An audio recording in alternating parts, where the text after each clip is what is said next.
seperti itu kan. Pertanyaan itu biasanya ada. Saya sampaikan bahwa kewenangan pansus itu ya ada ketentuan Undang-Undang Nomor 41 Tahun 99 sebagaimana diubah dengan Undang-Undang 19 2004 tentang kehutanan. Di pasal 60 disebutkan bahwa masyarakat dapat mengawasi penyelenggaraan kehutanan. Kami dari DPRD sudah barang tentu di Undang-Undang 23 2014 DPRD ini adalah merupakan representasi dari perwakilan rakyat, sehingga sudah barang tentu kami DPRD mempunyai kewenangan juga untuk melakukan evaluasi dengan keberadaan Taman Nasional yang secara teknis operasional di Kabupaten Kuningan ini ada BTNDC. Nah, adapun kaitan dengan langkah-langkah yang sudah kita lakukan, kita sudah mengundang semua stakeholder yang berkaitan dengan masalah Taman Nasional ini, baik yang pro maupun yang kontra. Semua kita undang, semua kita dengar keterangan-keterangan, penjelasan-penjelasannya, termasuk dari tim pakar juga. Ada pakar hukum kita datangkan juga, ada pakar kaitan menyangkut masalah kehutanan sosial kita datangkan, dari IPB ya, kita datangkan dalam rangka pengayaan agar hasil dari pansus ini betul-betul bisa memuaskan semua pihak gitu ya. Adapun dibentuknya pansus ini dilatar belakangi oleh aspirasi yang disampaikan oleh 22 desa ya, sejak tahun 2013. Ini lama sekali ya, 2013. Nah, setelah kami melakukan penelaahan, penelitian ya, pengkajian ya, melalui tadi mengundang semua stakeholder tadi ya, kami dapat menemukan fakta-fakta ya, menemukan temuan-temuan pansus. Di antaranya pertama ya, kaitan dengan kronologis lahirnya SK 424 ini patut diduga ini terjadi cacat prosedural seperti itu ya. Dan ini kita sudah sampaikan ke Kementerian Kehutanan melalui Dirjen KSDAE ya. Dirjen KSDAE pada saat itu menyampaikan udah jangan masuk ke ranah itu dulu Pak, mendingan kita dilakukan win-win solution. Akhirnya alhamdulillah didapat win-win solution. Win-win solutionnya pertama ya, 14 titik yang berada di luar kawasan hamparan Taman Nasional ini dikeluarkan dari wilayah Taman Nasional untuk nanti diusulkan menjadi Taman Hutan Raya. Yang 14 titik itu ya. Adapun nanti rincian titik-titiknya nanti ke sekretariat nanti bisa. Titiknya di mana saja. Itu yang berada di luar kawasan hamparan TM ya. Atau istilah kita ini eksklav di luar hamparan ya. Dan termasuk di dalamnya ada satu kaitan dengan Taman Wisata Alam TWA Linggarjati. Kita juga mengusulkan agar itu diubah menjadi Taman Hutan Raya, agar pengelolaannya bisa dikelola oleh pemerintah daerah kabupaten, gitu ya. Terus yang kedua, dalam rangka mengakomodir kepentingan masyarakat yang sudah menanam tanaman MPTS, ya, jauh sebelum adanya Taman Nasional ini, makanya kita menyampaikan, merekomendasikan ya, kepada BTNGC untuk menetapkan zona tradisional. Ya, nanti untuk memberikan akses kepada masyarakat untuk mengambil hasil hutan bukan kayu (HBK). Jadi bukan untuk menebang kayu, tapi mengambil hasil hutan kayu dari tanaman MPTS multipurpose tree species yang sudah ada di sana. Tanaman MPTS itu apa? Ada kopi, ada alpukat, ada buah-buahan di sana yang sudah excitingnya sudah ada di sana. Sehingga masyarakat yang sudah menanam tanaman itu diberikan akses. Kalau sekarang karena di zonasi itu tidak dilakukan, tidak ada Taman Nasional, tidak ada zona tradisional, sehingga masyarakat tidak diberi akses. Itu ya.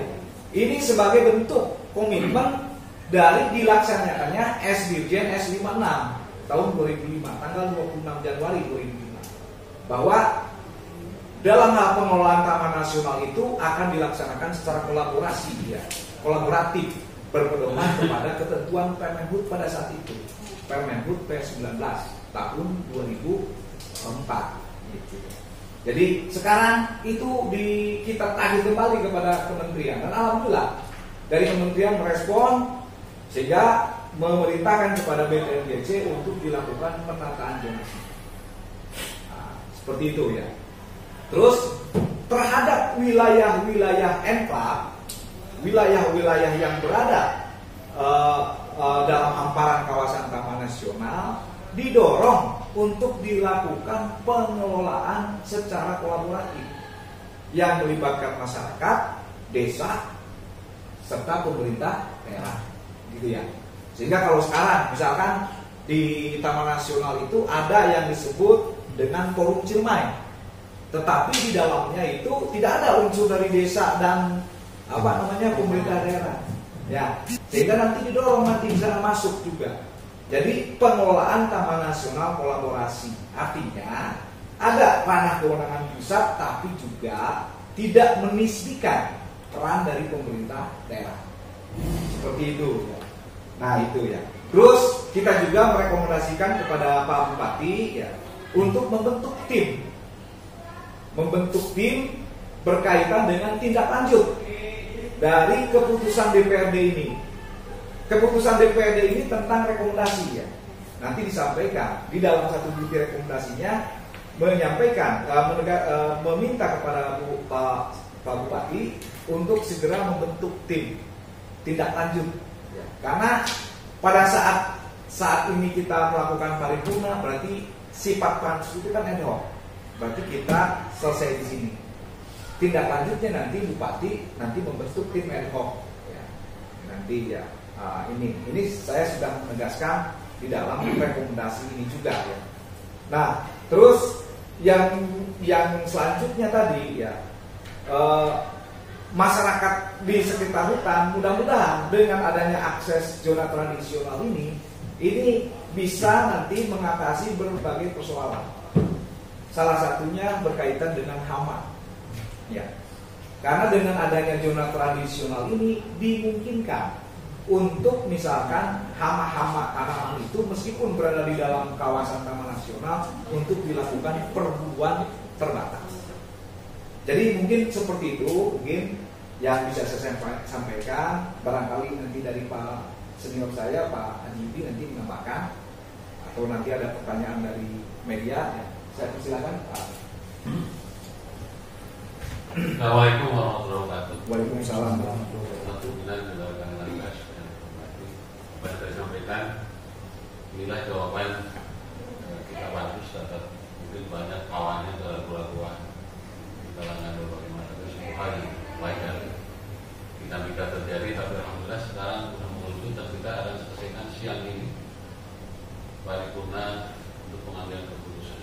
Dan tentunya juga alhamdulillah Pansus ini sudah ketemu langsung dengan dirjen yang menangani masalah yang ini langsung ya. Jadi secara bagi saya pribadi sebagai anggota dewan dulu 10 tahun baru kali ini diterima di kemudian itu langsung dari dirjen sebagai langsung mengambil kebijakan. Tadi poin-poin tadi itu adalah atas hasil kesepakatan Pansus dengan kementerian. Artinya alhamdulillah posisi kementerian ini memberi ruang kepada Pansus dan pemerintah daerah khususnya untuk kepentingan masyarakat dan pemerintah daerah, dan tentunya juga dihadiri oleh Balai Taman Nasional Perhutani sendiri di kementerian. Jadi secara kebijakan ini sudah selesai. Tinggal rekomendasi ini tadi sudah disampaikan oleh Ketua Pansus adalah actionnya oleh pemerintah daerah. Kami hanya menghantarkan sampai rekomendasi, selanjutnya actionnya adalah pemerintah daerah untuk segera juga membentuk tim ad hoc di pemerintah daerah. Ada satu tim yang menangani, tentunya di sektornya berbeda, bisa dengan LH dan beberapa dinas yang terkait. Tentunya juga ada yang menjadi pejabat yang juga adalah pelaku saat berdirinya TNDC, sehingga hasil kerja Pansus ini tidak sia-sia, nanti akan ditindaklanjuti langsung oleh pemerintah daerah dalam membentuk tim untuk segera menyusun mengidentifikasi berbagai permasalahan yang nanti berujung kepada MOU ataupun nota kesepakatan antara pemerintah daerah Kabupaten Kuningan dengan Kementerian Kehutanan dalam hal ini dan dengan Dirjen. Bisa menjawab semua kekhawatiran, kegelisahan masyarakat di sekitar wilayah TMGC dan teman-teman organisasi kehutanan juga mudah-mudahan bisa menjadi solusi dan titik terang terhadap pengelolaan Taman Nasional Gunung Ciremai ke depannya. Itu saja. Terima kasih. Assalamualaikum warahmatullahi wabarakatuh. Waalaikumsalam warahmatullahi wabarakatuh. Ya, Pak Habib. Baik, Assalamualaikum warahmatullahi wabarakatuh. Mungkin sekalian closing statement bahwa kalau misalkan tadi berbicara harapan dan menerangkan tahapan-tahapan, kalau misalkan saya pribadi bahwa mari kita mengajak bahwa mari kita awal bersama, perhatikan bersama, juga awasi bersama tindak lanjut dari selepasnya pansus ini. Jadi ini kewajiban kita bersama untuk mengawasi. Mungkin itu saja pimpinan, bahwa saya hanya mengajak kepada semuanya insan pers, kita juga di DPRD ataupun masyarakat lainnya, bahwa mari kita bersama-sama mengawasi tindak lanjut dari hasil dari pansus ini. Terima kasih. Wassalamualaikum warahmatullahi wabarakatuh. Ya, terima kasih. Jadi sebelum nanti bertanya, ini ada satu penekanan, adanya zona tradisional ini bukan berarti kita melegalkan adanya penebangan atau penanaman tanaman kembali gitu ya. Tapi tanaman MPTS yang sudah ada. Tapi yang diambil itu hasil hutan, bukan kayu hasilnya. Jadi bukan berarti dengan adanya zona tradisional ini ada melegalkan penebangan seperti itu. Wah, itu nanti akan berurusan dengan hukum, pembalakan dia tidak. Tetapi hasil hutan bukan kayu, itu ya. Terima kasih. Kami persilakan. Assalamualaikum warahmatullahi wabarakatuh. Oh ya, Sam, kamu Macungnya dari tadi, Pak. Iya. Macam. Termasuk yang kontra juga, yang kontra di media, di medsos seperti itu ya. Kebanyakan dari mereka itu salah pengertian, miskomunikasi. Anggapan mereka ini bahwa kita ini merubah Taman Nasional ini secara keseluruhan, gitu ya. Tetapi perlu kami tekankan di sini, yang akan kita keluarkan itu yang berada di luar hamparan, yang eksklav itu tadi, yang 14 titik tadi ya. Jadi nanti di sana Taman Nasional tetap ada, tetapi terhadap wilayah-wilayah yang di luar hamparan itu nanti kita usulkan kepada Menteri nanti ya. Termasuk dari pihak TN juga udah sepakat ya, udah setuju ya. Karena kita juga dengan pihak TN juga kita melakukan negosiasi juga ya.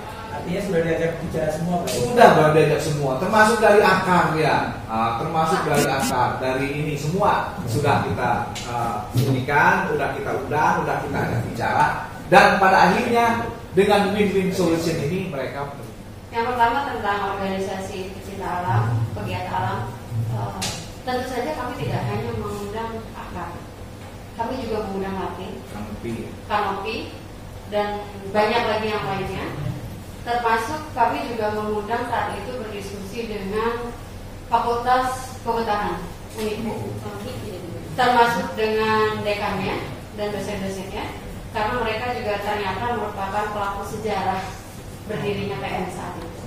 Dan alhamdulillah setelah melalui perdebatan, diskusi dan rapat, alhamdulillah menemukan titik terang, dan akhirnya miskomunikasi tadi yang dikatakan Pak Ketua mencair, dan kami mendapatkan pemahaman yang sejalan akhirnya.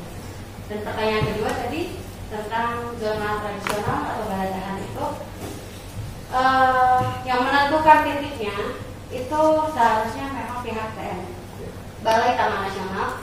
Seharusnya idealnya dilakukan bersama dengan Pemda, dinas terkait, dan juga dengan akademisi. Itu dalam proses penentuan zonanya. Kami tidak ikut campur untuk urusan ketinggian berapa meter dan lain sebagainya, karena itu ranahnya akademisi, pemerintah daerah, dan Balai Taman Nasional. kalaupun nanti akan dibentuk zona tradisional, mereka akan melakukan penelitian dulu, lalu pembahasan, dan nantinya baru penentuan. Itu proses pembentukan zona tradisional. Peraturan DPRD nomor 1 2019 yang pedomannya adalah PP ya, nomor 18 2018. Kalau jenis pansus itu ada dua ya. Ada pansus raperda. Kalau pansus raperda ini 1 bulan. Kalau pansus di luar raperda itu 6 bulan. Kenapa di kita ini lama? Karena kemarin kita kepotong oleh COVID, pandemi, sehingga efektif kita berjalan ini itu ya. Jadi bukan karena kita lambat, karena memang di ketentuan tata tertib juga di sana sudah disebutkan. Itu ya Kang ya. Siap.